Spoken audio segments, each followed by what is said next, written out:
Експлозија на плинска боца во Липковското село Матејче однесе под пламен викендица, а присутните во објектот се здобија со тешки изгореници и повреди. Во село Матејче вчера вечер во викенд куќа се случи експлозија на плинска боца, пошто тешко беа повредени 6 лица. По силната експлозија, повредените лица се пренесени во Кумановската болница, а поради сериозноста на изгорениците се префрлени во комплексот клиники Мајка Тереза во Скопје.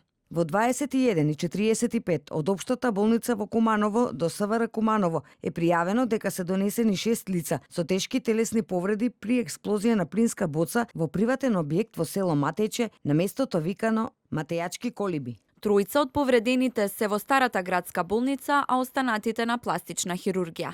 Лицата се на возраст од 27 до 44 години. Сите се надвор од животна опасност. Во текот на вчерашниот ден донесени се тројца пациенти со изгореници. Се работи за 3 лица на околу 30 годишна возраст. Кај сите нив за среќа површината на опеченост се движи од 6 до 10%. Второстепени изгореници, сите 3 после обработката во амбулантата се однесени на оддел во добра општа состојба во животна опасност. За несреќата известен јавен обвинител, увити изврши екипа на СВР Куманово, а се работи на расчистување на случајот.